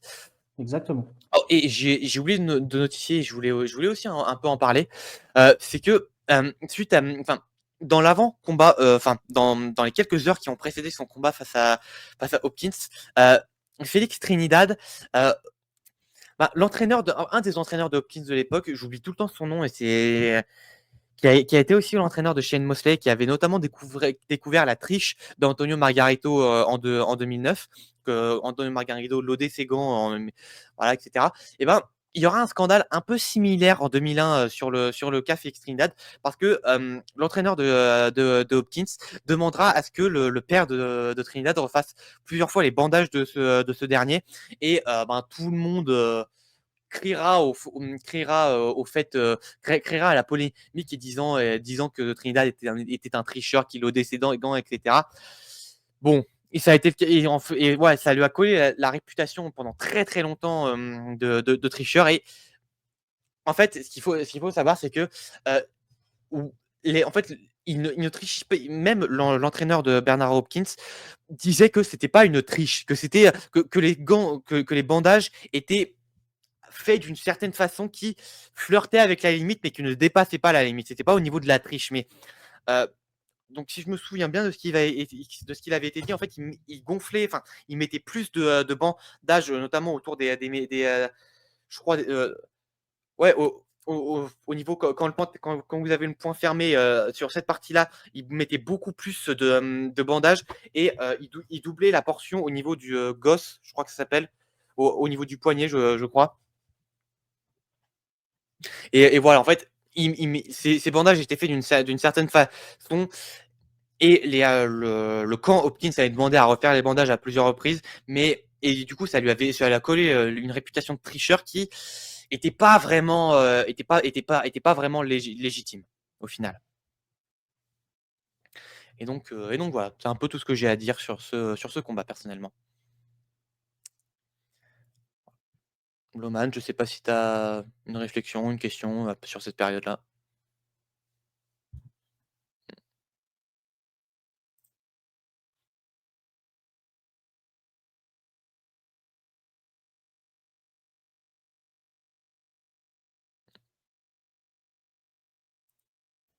Allô, allô? Oui, c'est bon. C'est bon? Ouais, c'est bon. OK. Donc voilà, je sais pas si tu une dernière chose à une question à poser ou une réflexion sur ce combat, cette période ou autre? Non, par rapport à ça, bon, bah, tu as bien détaillé. On a vu un super combat. Alors, Mmh. super combat, plutôt deuxième partie de combat qui était vraiment super pour ma part. Bah, ouais, Mais, en fait, personnellement, j'aime beaucoup les 4 premiers rounds et en fait, à partir de là, je trouve que c'est un combat qui est très, très long, je trouve. Jusqu'au 12e round, pour moi, c'est vraiment un combat je trouve que c'est vraiment un combat long, notamment dans les middle rounds, 5e, 6e et cetera, qui sont pas inintéressants, mais qui, je trouve, sont vraiment très, très longs et je pense que cette réputation d'un des plus grands combats de l'histoire et je pense on peut vraiment monter dans ce train-là quand on l'a vécu en direct. Je pense que c'était vraiment le genre de combat qui était vraiment à voir en direct. Et personnellement, j'aime bien ce combat. Je suis très admiratif des deux, mais personnellement, je ne suis pas le plus grand fan de ce combat-là, personnellement. Mhm. Voilà. Et du coup, ouais, ben, ouais, du coup, peut-être passer à l'actualité. Et l'actualité se résume beaucoup Exactement. au MMA, la soirée d'hier que j'ai fait en live, quasiment en intégralité avec Semi. Et du coup, Ok. Loman, qu'as-tu vu sur cette soirée et qu'en as-tu pensé? Alors moi, je veux revenir sur 3 choses. Donc j'ai vu quasiment le gala en intégralité. Je crois que j'ai loupé le premier combat. Et bonne soirée à toi, mon Seb. Mais merci d'être passé. À bientôt. Merci encore. Ciao. Moi, je voulais revenir sur Kevin Holland Mm. face à Gunnar Nelson rapidement. Très beau Parce combat. que super combat. Moi, j'adore les deux de base. Donc voilà, J'aime beaucoup c'était. Kevin Holland. J'ai jamais vraiment accroché à Gunnar Nelson personnellement. Voilà, moi j'ai trouvé un Kevin Holland vraiment devant dans tout. Voilà. Son dernier combat s'était vraiment mal passé et rapidement Ses 2 derniers pour lui. combats. Hein. Ouais. Donc, et puis c'est un combattant qui combat régulièrement. Donc là, je crois qu'en 2 mois, 2 combats, bam. En Donc 4 mois, 3 combats. c'est ça. Donc chapeau, Pardon, en 6 mois, 3 Kevin combats, Holland. pardon. Même pas Oui. en 5 mois. Et parce qu'il a Moins attends, de 6 mois, ouais, il me semble. Hein. ouais, attends, je reprends sa fiche vite fait, mais je crois Mhm. qu'il a combattu en octobre. Il a combat attends, non, c'était quoi? Si, octobre, UFC 307. Janvier, UFC 311 et là, mars, ouais, UFC Fight Night London. Ouais, il a combattu à intervalles très resserrés sur ces Ah ouais, derniers mois. donc chapeau, monsieur. Et Bah, qui est puis, enfin revenu en welterweight, hein. Enfin, je l'ai déjà dit, franchement, il a vraiment rien à foutre en middleweight, hein, surtout avec les middleweight, comme Dolidze ou De Ridder qui sont des monstres physiques qui feraient largement le taf en light heavyweight. Là, exactement. franchement, Hollande, il a rien à foutre face à eux. Et puis, voilà, le Nathaniel Wood face à Morgan Charrière. Mmh. Voilà. Bah, très content Mais pour Wood personnellement, parce que ouais, j'aime bien Wood. J'ai été très agréablement surpris par certaines de ses qualités que j'avais vraiment mésestimées. Et c'est une grosse erreur de ma part, mais franchement, mais ouais, c'est. Et On moi, a vu, j'aime bien sa carrière, mais quand même déçu de Charrière au global. Hein. on a vu dès le départ, voilà, hein, il a fait tomber Morgan rapidement. Bah, Donc, pas si rapidement que ça. Hein, il l'a fait tomber à 3 minutes 30 de mémoire. Peut-être un peu moins, mais 3 minutes 30, il y a déjà eu du temps qui s'est passé, quoi. donc voilà, il l'a fait tomber au premier round. Moi, j'ai beaucoup aimé l'anglaise de Wood. Et puis voilà, j'ai trouvé dès le départ un Morgan, il savait pas trop où aller. Et voilà, avec mon pote, on s'est dit ouais, comment il va sortir de cet enfer-là, quoi. Voilà, c'était plutôt ça le ressenti au bout Ouais, mais du premier round. Et puis après, moi, je pense que Wood, à la fin du deuxième round, il a commencé un petit peu à baisser aussi en intensité.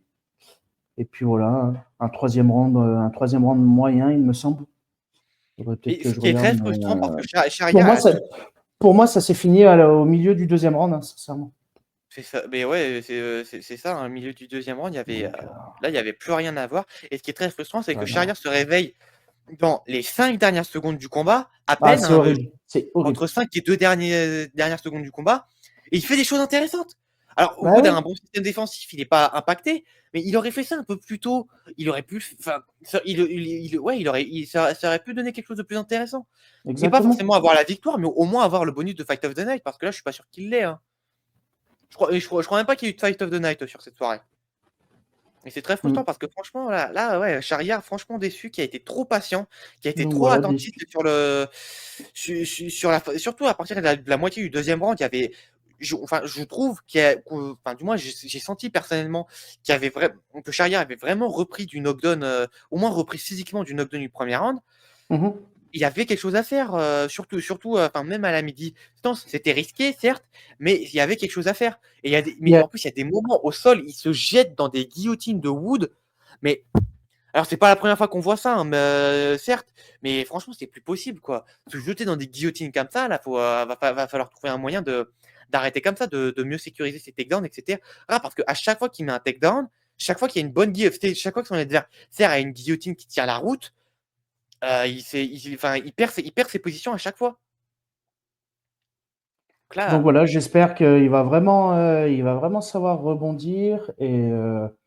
Et moi, j'aimerais bien le revoir quand même contre Wood. Parce que je pense que c'est un duel où on peut vraiment voir Morgan s'affirmer et faire de belles choses. Voilà, voilà, j'éteins pas totalement Morgan, ça c'est clair, hein. Voilà, hein, mmh, par rapport à ça. Voilà, je sais pas s'ils vont bah, se re-rencontrer à l'occasion, aucune idée, mais par bon. contre, moi, une revanche qui m'intéresserait bien, parce que les 2 sont sur une défaite, bon, voilà, des défaites plus ou moins controversées, enfin, celui à qui je pense a un peu a une défaite un peu plus controversée, mais bon, en fait, c'était pas Nathaniel Wood selon moi quand même, mais Mhm. William Gomis, franchement, l'UFC pareil, combat franco-français, moi je serais pour. Un Tout à petit choc fait. franco-français, Shahriar Gomis, ça pourrait être, intéressant à voir. Les 2 sont sur une défaite. Alors oui, on peut Exactement. remettre en question la défaite de Gomis, j'en conviens bien, mais son adversaire, il est très bon. Attention, je dis pas que c'est un mauvais combattant, il a sa place à l'UFC, tout ce que tu veux, mais pour moi, c'est pas le pédigré, c'est pas le background qu'a Wood. Donc Non. ouais, voilà, c'est je serais très intéressé de revoir cet affrontement. Et puis il y avait, je voulais revenir encore sur deux choses là-dessus. Il y avait Carlos contre Yann, c'est ça? Donc Ouais, Hulberg contre Blachowicz, Blakovic. Voilà, combat, j'ai envie de dire moyen pour ma part. c'est ça, pas J'ai pas vraiment enthousiasmant. aimé, j'ai plus aimé le dernier round, mais voilà, il a pris Ah, vraiment un personnellement, j'ai plus ascendant. apprécié les 2 premiers rounds. Ouais, bon, Alors, faudrait que je le revoie aussi. Je pense pas que je le ferai tout de suite, mais il faudra qu'un jour que je le revoie. Mais personnellement, moi, en dans termes de l'ensemble, scoring, voilà, c'était assez poussif, hein, de part et d'autre. Mais je ouais, trouve mais quand même que Hulberg mérite sa victoire.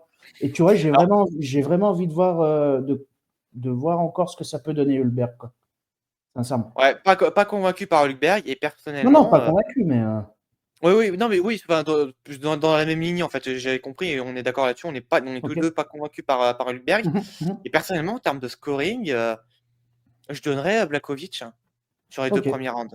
Le deuxième est serré et je vois les arguments pour Hulberg, mais personnellement, l'impact des coups de Blachowicz, notamment dans les échanges, heu et les combinaisons vraiment pas précises de Hulberg et l'impact des frappes de Hulberg, plus que limité selon moi, Mhm. pour moi, le deuxième round va à Blachowicz. Il y a pas de à mon Ok. enfin, ouais, je pense qu'on est tous d'accord pour dire que le premier va à Blachowicz, le troisième va à Hulberg, mais pour moi, le deuxième pourrait être plus sujet à la controverse que ça, personnellement. Mhm. Je pense. Et puis pour finir, le Edwards, Sean Brady. Incroyable Donc, performance de Brady, hein. grosse Incroyable. performance, il lui a vraiment roulé dessus du début à la fin.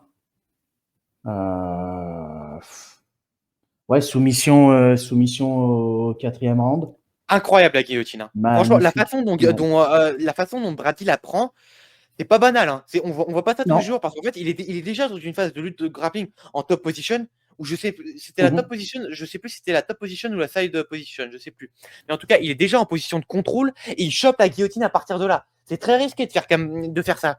Rappelez-vous, Paulo Costa contre Marvin Vettori en 2021, il fait la même chose dans le troisième round et Vettori arrive à scramble sans difficulté et Paulo Costa perd la position et perd le round là-dessus.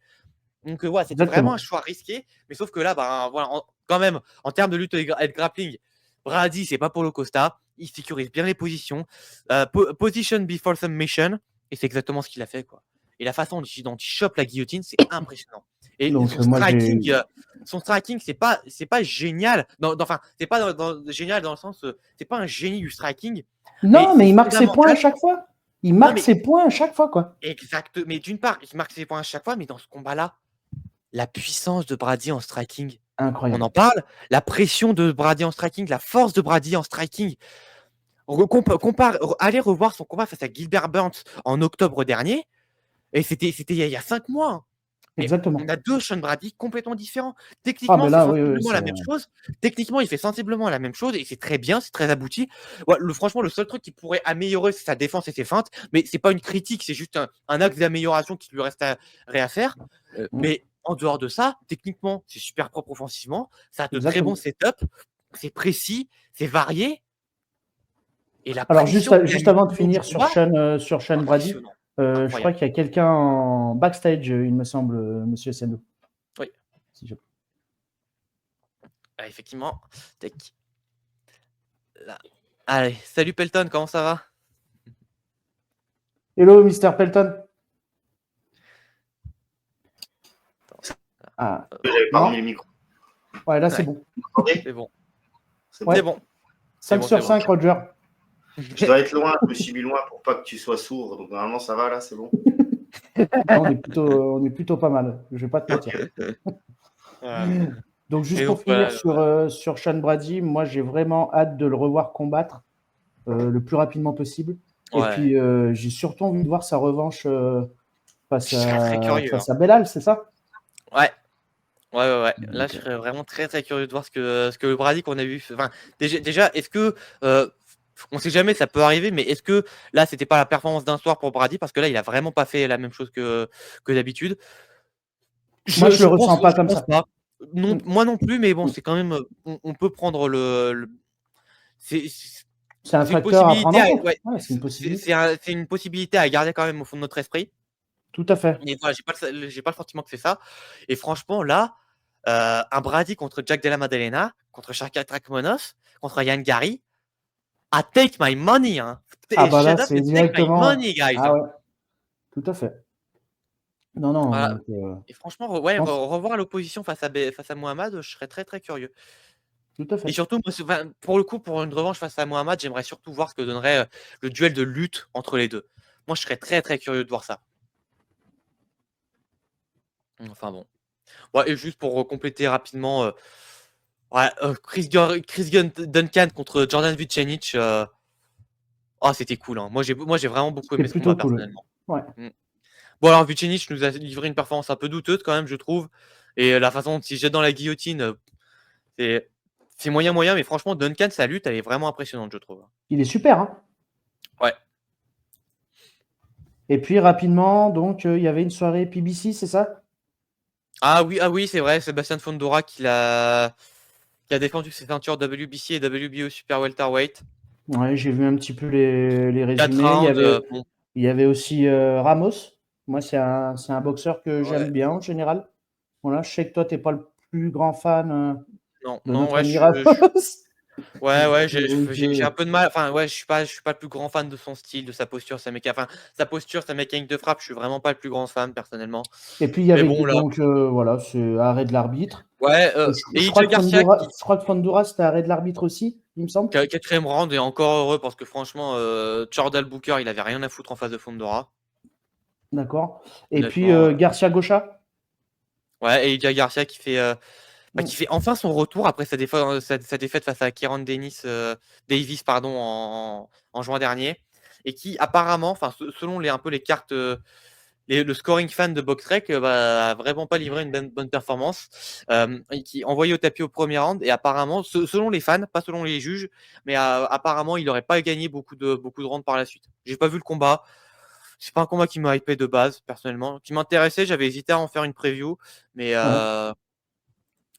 bref, toujours aussi, toujours aussi peu convaincu par Elijah Garcia. Et puis rapidement, juste pour finir sur l'UFC, comme ça la boucle est bouclée. Donc apparemment John Jones, il veut encore plus de temps avant d'affronter Tom, c'est ça, Sando? Rien à foutre. Ouais, tu passes à autre chose directement. Mais par contre, quand ça va se présenter, tu seras bien content, je pense. Je sais pas. On Non verra autant voulu. Actuellement, je suis vraiment gonflé. Est-ce que je serai content à ce moment-là? On verra. Ok. Quelque chose d'autre à rajouter pour ta part? Non, pas pour ma part. Donc, ouais, je pense qu'on peut s'arrêter là du côté de YouTube. Voilà, donc voilà, donc merci à vous d'avoir suivi cette vidéo, hein. J'espère qu'elle vous aura plu. Merci Loman de m'avoir accompagné pendant la totalité. Et donc sur Twitch, on reste encore pendant, je pense pas loin de 2 heures avec Pelton On est pour, encore suivre là. pour revoir, certains, vieux matchs de catch de la Yes. WWE. Voilà, ce ne sera bon, sur YouTube, ce sera pas disponible, donc n'hésitez pas à aller follow la chaîne Twitch pour, être tenu au courant d'une part des prochains reels de classifiés et pouvoir, parler de ces combats, de ces grands combats qui ont marqué l'histoire avec nous. Et de par la suite, si vous vous intéressez au catch et si vous voulez un peu plus voir quelques vieux matchs, n'hésitez pas à venir, nous voir, nous regarder et vivre la suite, avec nous. En tout cas, voilà, si cette vidéo vous aura plu, vous connaissez la chanson, le pouce bleu, le partage, le commentaire. Si le contenu de la chaîne vous plaît, l'abonnement. Et en tout cas, nous, on vous dit à très bientôt. Salut À YouTube! bientôt YouTube. Ciao.